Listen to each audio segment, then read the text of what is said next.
ಬ್ರಹ್ಮ ಬಂದು ನಿಮಗೆ ಯಾರಿಗಾರ ಹೇಳ್ಯಾನ ನಾನು ಮಾಡೇನಿ ಈ ಜಗತ್ತಂತ? ಏನ್ ನೀವ ಕಲ್ಪಿಸ್ಕೊಂಡಿರ? ಅವ್ ಮಾಡಿದ್ದೆ ನಿನಗೆ ಹೆಂಗ್ ಗೊತ್ತಾಯ್ತು? ನೀನು ಇರ್ಬೇಕಾತು, ಇದ್ದಾಗ ಗೊತ್ತಾಕತಿ. ನೀವು ಮಾಡ್ಯಾನ ಅಂತ ಹೇಳ್ಬೇಕಾದ್ರೆ ನೀನು ನೋಡಿದಾಗ ಗೊತ್ತಾಕತಿ ಮಾಡಿದ್ದು ನೋಡಿ ನೀನು. ಅವ್ ಮಾಡ್ಯಾನ ಅಂತ ಹೇಳ್ಬೇಕಾದ್ರೆ ನೀ ಅವನಕ್ಕಿಂತ ಮೊದಲು ಇದ್ದಂಗ ಆತಲ್ಲ.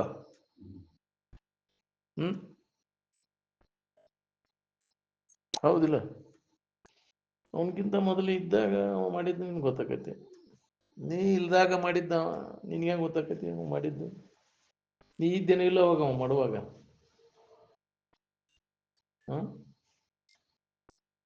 ಅವ ಮಾಡುವಾಗ ಇದ್ದೇನೋ ಇಲ್ಲ ನೀನು? ನೀ ಇಲ್ಲಲ್ಲೇ ಅವ ಮಾಡ್ಯಾನ ಅಂತ ಹೆಂಗಂತ ಹೇಳು? ಈ ಪ್ರತ್ಯಕ್ಷ ನೋಡಿ ಇದನ್ನ ಮನಿ ಕಟ್ಟುವಾಗ ನಾ ಇದ್ದೇನ್ರಿ ಅವನ ಕಟ್ಟ್ಯಾನ ಇದನ್ನ ಅಂತ ಹೇಳಿ. ನೋಡಲಿ ಯಾರು ಕಟ್ಟ್ಯಾರೋ ನಂಗೆ ಗೊತ್ತಿಲ್ಲ ಅಂತಿ. ಇಂಥವ ಮಾಡ್ಯಾನ ಅಂತ ಹೇಳ್ಬೇಕಾದ್ರೆ ನೀ ಎಲ್ಲಿದ್ದೆ ಅವಾಗ ಅವ ಮಾಡುವಾಗ?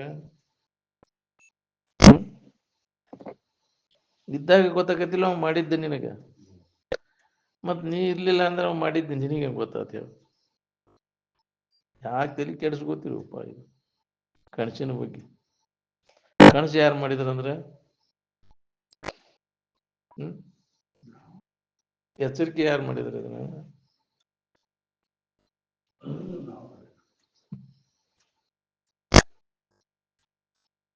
ಎಲ್ಲ ನಿದ್ದೆಯಾಗ ಅಡಗಿಸ್ತಿಲ್ಲ ಮಾಡಿದ್ದೆಲ್ಲ. ನೀ ಮಾಡಿದ್ ನಿನಗೆ ಅಡಗಸಕ್ ಬರ್ತೈತಿ, ಇನ್ನೊಬ್ಬರು ಮಾಡಿದ್ ನಿನಗೆ ಅಡಗಸಕ್ ಬರ್ತೈತಿ? ಇದ್ದಿಯೊಳಗೆಲ್ಲ ಅಡಗಿಸ್ತಿ. ನನ್ನ ಪರ್ಮಿಷನ್ ಇಲ್ಲೇ ಹೆಂಗ್ ಅಡಗಿಸಿದೆ ಅಂತ ಯಾರ ಕೇಳ್ತಾರ ನಿಮ್ಮನ್ನ? ನೀನ ಮಾಡಿದ್ದು ನಿನಗೆ ಅಡಗಸಕ್ ಬರ್ತೈತಿ, ಇನ್ನೊಬ್ಬರು ಮಾಡಿದ್ದನ್ನ ಅಡಗಸಕ್ ಬರೋದಿಲ್ಲ. ಬ್ರಹ್ಮ ಅಥವಾ ದೇವರ ಜಾರಿ ಜಗತ್ತು ಮಾಡಿದ್ರೆ ಅವ ಬಂದ ಅಡಗಿಸಿದಾಗ ಅಡಗಬೇಕಾಗಿತ್ತು. ನೀನೇ ಅಡಗಿಸ್ತೀಯ ಅಂದಿದ್ದ, ನೀನೇ ಮಾಡಿದ. ತಾನ ಮನಸ್ಸ ತಾನ ಕಲ್ಪಿಸ್ಕೊಂಡು ತಾನ ಅಡಗಿಸಿ ತಾನ ಆರಾಮ. ನಾನೇ ಕಲ್ಪನಾ ಮಾಡ್ಕೊಂಡು ಮಾನವನ ಗ್ರಹಿಕೆ ಇದೆಲ್ಲ. ಏನ್ ಒಬ್ಬ ಮಾಡ್ಯಾನು ಅಂತ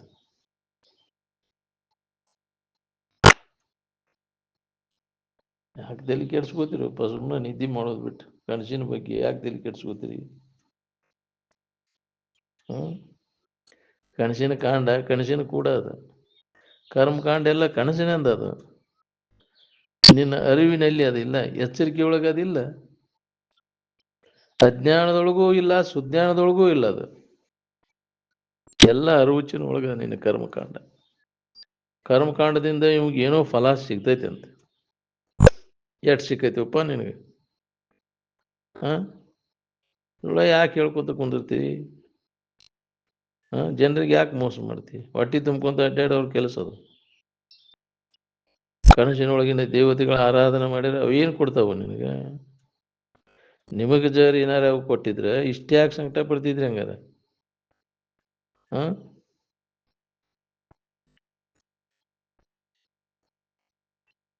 ಹಿಂದಿನ ವಾಸನೆಗಳ ಅನುಸಾರವಾಗಿ ಕನಸು ಬೀಳ್ತಿರ್ತಾವ. ಏನ್ ಮಾಡಿರ್ತೀಯ ವಾಸನ ಅವು ಕನಸಿನ ರೂಪದಾಗ ವ್ಯಕ್ತ ಆಗ್ತಾವು. ನಮಗೆ ಏನು ಬೇಕಾಗೈತಿ ಅದನ್ನು ನೆನಪಿನಾಗಿದ್ರೆ ಅದಿರ್ತೈತಿ. ಅದನ್ನ ಬಿಟ್ಬಿಟ್ಟು ಏನಾರ ನೆನಪು ಮಾಡಿರ ಬೇಕಾದದ್ರೆ ನೆನಪಿನಾಗಿದ್ರು, ಏನು ಬೇಡಾದದ್ರೆ ನೆನಪಿನಾಗಿದ್ರು ನೀವು ಅಂದ್ರೆ ನಾವು ಏನ್ ನೆನಪು ಮಾಡಕತ್ತೀವಿ ಅದ್ರಾಗ ನಮಗೆ ಬೇಕಾದದ್ದು ಐತೇನು? ಯಾರು ವಿಚಾರ ಮಾಡೋರು ಇದನ್ನ ನೀವು?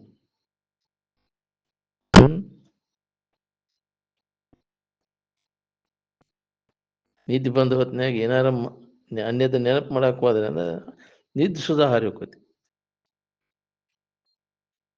ಕೇಳು ಹೇಳು ಹೊತ್ನ್ಯಾಗ ಚಲೋ ತಂಗ ತಿಳ್ಕೊಬೇಕು. ನೆರೆ ಕೇಳು, ಚಂದಾಗಿ ಕೇಳಿದನು. ಏನ್ ವಿಷಯದಲ್ಲಿ ಇರ್ತಕ್ಕಂಥ ರಾಗವಾದಾಗ ಇದನ್ನ ತಿಳ್ಕೊಳಿಕ್ ಬರ್ತೈತಿ. ಬಾಳೆದಾಗ ಆಸಕ್ತಿ ಇದ್ದ ನಮಗೆ ಎಷ್ಟು ಜನ್ಮಕ್ಕೆ ಹೊಳಿಬೇಕ್ರಿ ಇದು. ವಿವೇಕ, ವೈರಾಗ್ಯ, ಶಮದಮಾದಿ ಷಟ್ ಸಂಪತ್ತಿ ತಯಾರಾದಾಗ ಇದು ಹೊಳಿತೈತಿ ನಮ್ಗೆ. ತಾತ್ಪೂರ್ತಿಕವಾಗಿ ಊರ್ ಕಡೆ ಲಕ್ಷ ಬಿಟ್ಟಾಗ ಇಲ್ಲಿ ಕೂಡಾಕ್ ಬರ್ತೈತಿ, ಕೇಳಿಕ್ ಬರ್ತೈತಿ.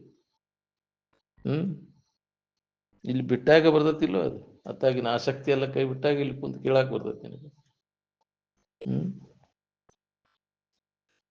ವೈರಾಗ್ಯ ಬರದ ಹೊತ್ತಾಗಿ ಮಾತಿನ ಜ್ಞಾನ ಚೇನಿ ಹೊಡಿಲಿಕ್ಕೆ ಅಷ್ಟ ಆಕೈತಿ.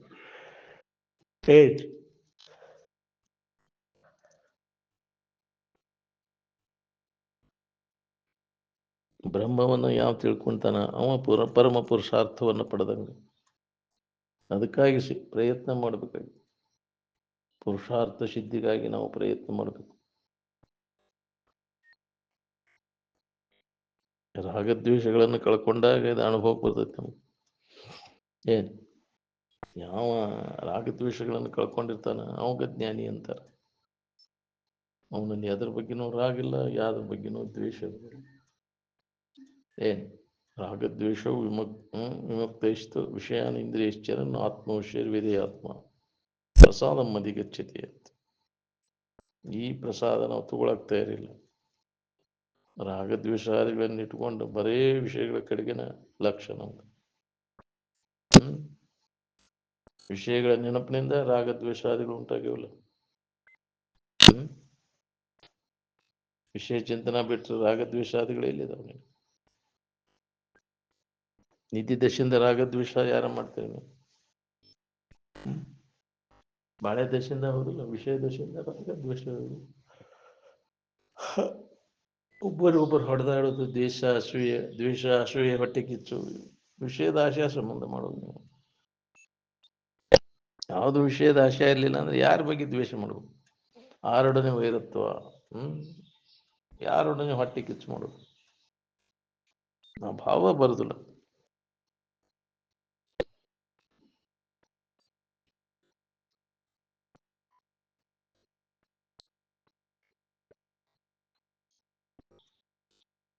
ಶರೀರದ ಅಭಿಮಾನ, ಜಾತಿ ಅಭಿಮಾನ ಬಿಡ್ಲಿಕ್ಕೆ ಮುಕ್ತಿ ಹೆಂಗ ಆಗ್ಬೇಕು ಹೇಳಿ? ಎಲ್ಲ ಅಭಿಮಾನ ಬಿಟ್ಟಾಗ ಇದು ಅನುಭವ ಬರ್ತದೆ. ಅಭಿಮಾನ ಸೂಡ, ಮುಕ್ತಿ ರೂಕಡ, ಎಲ್ಲದನ್ನು ನೀನು ಅಂತ ತಿಳ್ಕೊಂಡು ವ್ಯವಹಾರ ನಡೆಸಿಬಿಟ್ಟು ನಾನು ಇದು ನೀ ಹೌದಲ್ಲ ನೋಡ್ಕ, ಯಾವ್ದು ನೀನು ಯಾವ್ದು ನೀನಲ್ಲ, ಎಲ್ಲದನ್ನು ಆರೋಪ ಮಾಡ್ಕೊಂಡು ಕುಂತಿ. ಇದನ್ನ ಆರೋಪಿತ ಭಾವ ತೆಗೆದುಹಾಕು. ನೀ ಯಾರದ ಯಥಾರ್ಥ ಜ್ಞಾನ ಮಾಡ್ಕೊಂಡಾಗಿದ ನಿನ್ನಲ್ಲಿ ಆರೋಪಿತ ಭಾವ ಎಲ್ಲ ಹೋಗ್ತೈತಿ. ಏನ್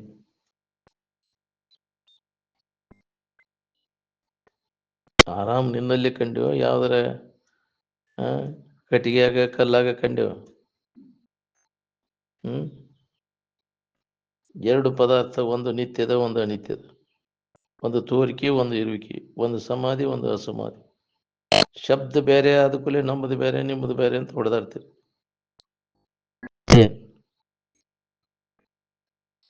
ನೀ ಕರ್ಮೋಪಾಸನೆಗಳನ್ನು ಎಷ್ಟು ಮಾಡಿದ್ರು ಅದರಿಂದ ನಿನಗೆ ಮುಕ್ತಿ ಆಗುವುದಿಲ್ಲ, ಸಮಾಧಾನ ಶಾಂತಿ ಸಿಗುವುದಿಲ್ಲ. ಎಣ್ಣೆದವ್ರು ಹೇಳ್ತಾರಂತ ಹೇಳಕ್ ಹೋಗ್ಬೇಡ. ನಿನಗೆ ಅದರಿಂದ ಸಮಾಧಾನ ಆಗೈತಿಲ್ಲ ನೋಡ್ಕೊ. ಇಡೀ ಜಗತ್ತಿನ ಕೋರ್ಟ ನಿನಗೆ ಸ್ವಾಮಿ ಅಂತ ನಿರ್ಣಯ ಕೊಟ್ಟರು ಆರಾಮ್ ಇರಕಾಕತ್ತೇನ? ನೀವು ಆರಾಮ್ ಇರೋದನ್ನು ಯಾರ ನಿರ್ಣಯಿಸಿದಾಗ ಬರ್ತದೆ ಅದು? ಆರಾಮಿರ್ಲಿಕ್ಕೆ ಇನ್ನೊಬ್ಬರ ನಿರ್ಣಯ ಬೇಕಾಕತ್ತೇನ್ರಿ? ಎತ್ತಿದ್ದು ಆರಾಮಿದ್ದು ನಮಗ್ ಗೊತ್ತು, ಇನ್ನೊಬ್ಬರಿಗೆ ಗೊತ್ತು.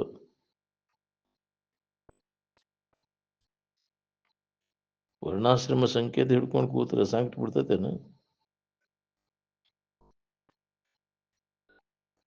ಸನ್ಯಾಸಿ ಆದವ್ರಿಗೆ ಯಾವ ಸಂಕಟನೂ ಇರಬಾರ್ದು. ನೀ ಸಂಕಟ ಪಡ್ತೀಯ ನೀ ಅಂತ ಸನ್ಯಾಸಿ? ಆರಾಮ್ ಟನ್ಕ ಪನ್ಕ ಜಿಗದಾಡ್ತೈತಿನ? ಗೆಜ್ಜಿ ಕಟ್ಕೊಂಡು ಕುಣಿತೈತಿ.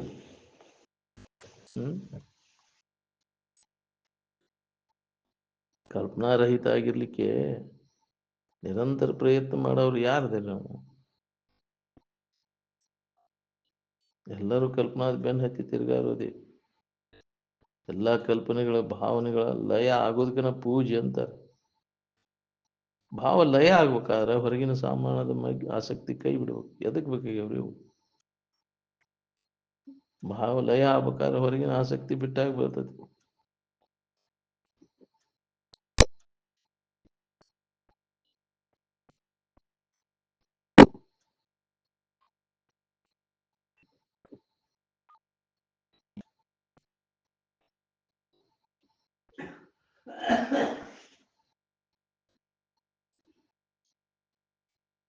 ತಿಳುವಳಿಕೆಯಿಂದ ಬುದ್ಧಿ ಯಾವಾಗ ಸಮವಾದ ಇರುವಿನ ಕಡೆ ಲೆಕ್ಕ ಕೊಡ್ತೈತಿ, ಯಾವಾಗ ಆರಾಮ್ ಅನುಭವಕ್ಕೆ ಬರ್ತೈತಿ ನೋಡಿ.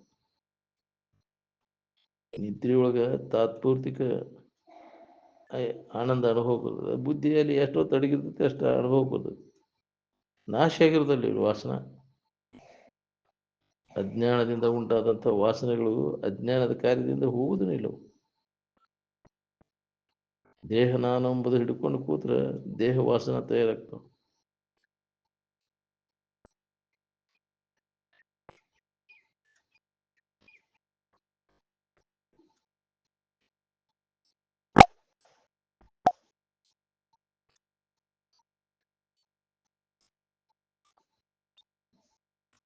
ವಿಪ್ರರು ಬೇರೆ, ಬ್ರಾಹ್ಮಣರು ಬೇರೆ, ದ್ವಿಜರು ಬೇರೆ. ವೇದಾಧ್ಯಯನ ಮಾಡೋರಿಗೆ ವಿಪ್ರು ಅಂತಾರ. ಬ್ರಹ್ಮದ ತಿಳುವಳಿಕೆಯನ್ನು ಮಾಡ್ಕೊಂಡವಾಗ ಬ್ರಾಹ್ಮಣ ಅಂತಾರೆ. ದ್ವಿಜಗಳನ್ನು ಕರ್ಮಗಳನ್ನು ಮಾಡೋರಿಗೆ ದ್ವಿಜರು ಅಂತಾರೆ.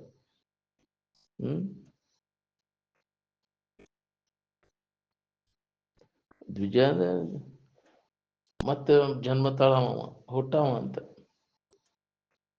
ಏನ್ ಕರ್ಮಗಳನ್ನು ಮಾಡಿದಂದ್ರೆ ಮತ್ತೆ ಜನ್ಮ ಬರುದು ನನಗೆ. ಏನ್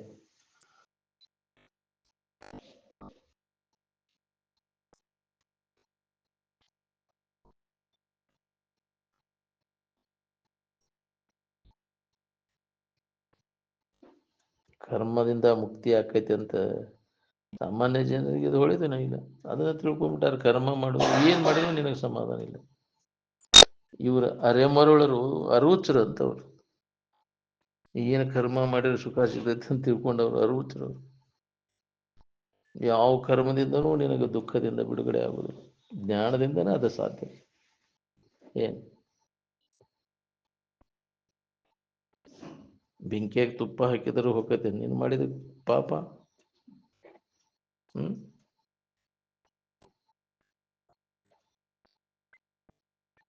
ಪತ್ರಿ ಗಿಡ ತುಳಸಿ ಗಿಡ ನಿನಗೆ ಮುಕ್ತಿ ಕೊಟ್ಟಿದ್ರೆ ಅವ್ಯಾಕೆ ಮುಕ್ತ ಆಗಿಲ್ಲ ಹಂಗಾರಂದ್ರೆ? ಮುಕ್ತಿ ಮೇಲೆ ನಾಯಿ ಹುಚ್ಚಿ ಒಯ್ದಿದ್ದೇನೆ, ಕಾಗಿ ಗುಬ್ಬಿ ಲದ್ದಿ ಆಗ್ತಾವನಂತೆ.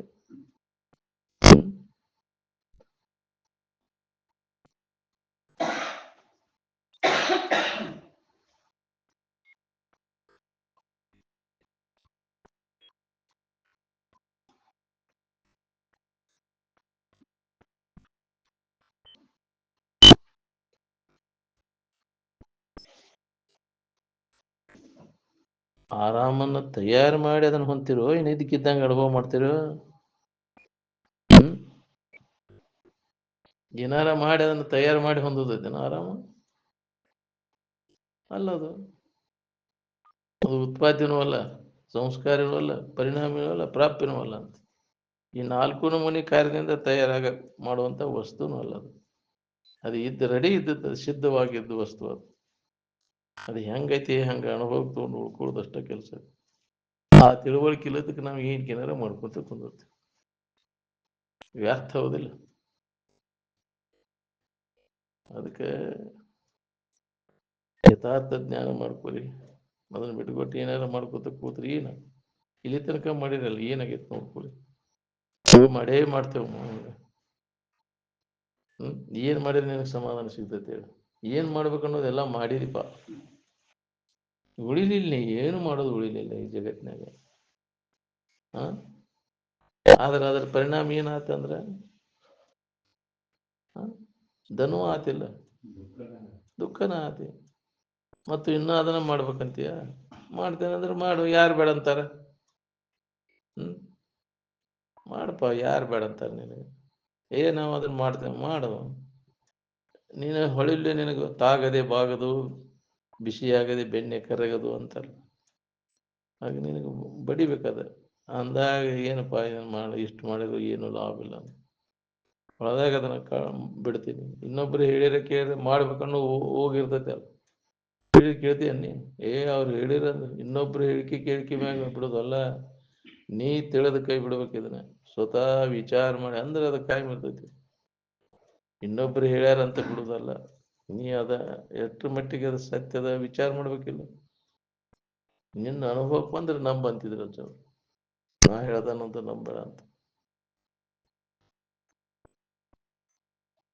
ಆನಂದ ಅನುಭವದ ವಿಷಯ, ಅನುಭವ ಗೋಚರ ಅದ. ಯಾವ ಯಾವ ಇಂದ್ರಿಯಗಳಿಗೂ ಅದು ಗೋಚರ ಆಗುವಂತದ್ದಲ್ಲ. ಏನ್ ಹ್ಮ್